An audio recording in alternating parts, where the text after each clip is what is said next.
Hi, this is the beginning lesson of the entire grammar section of your classroom.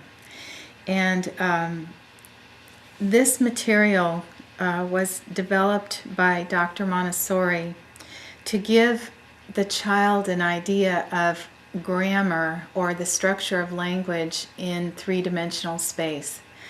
And it's really the verb sphere and the noun pyramid. There may be another name for this material. I'm not aware of it. But this really goes first. And it's usually presented to a kindergarten student or preschool or early childhood, pre-primary student.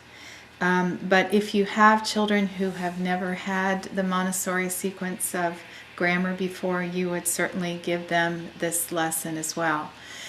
The direct aim of the lesson is to present the idea of a verb and action, and to present the idea of the noun.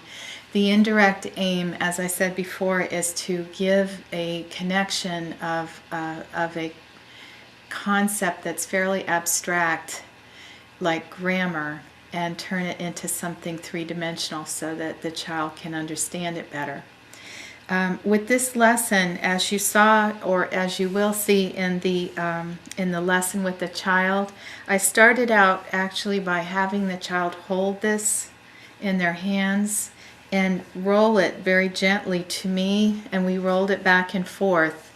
And again, to emphasize that this isn't a ball to roll, but in this lesson that we want it to show energy, that verbs have energy.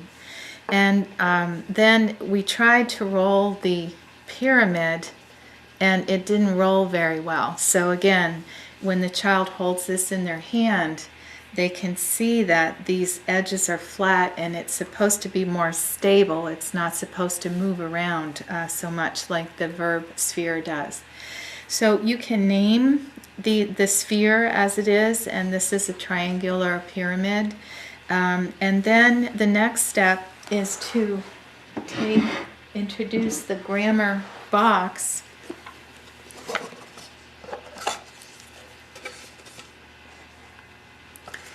and explain to the child that, you know, for the purposes of writing on paper and working on paper, that we now have a two-dimensional representation of this, and that this is a two-dimensional representation of this.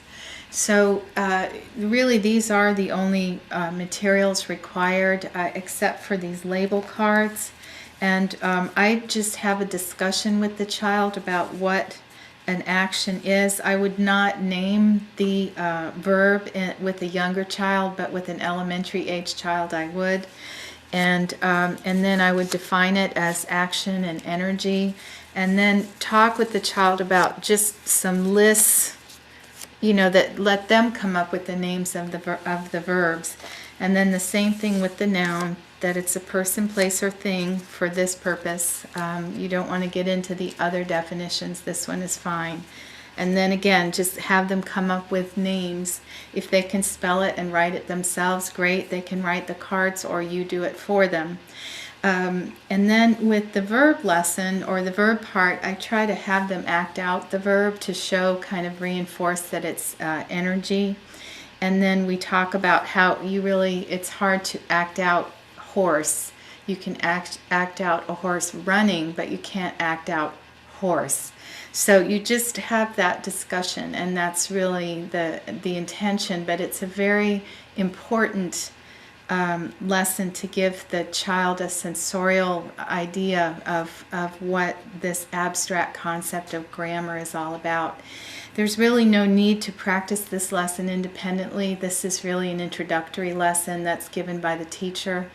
And then how you determine mastery, again, as long as the child can participate in the discussion.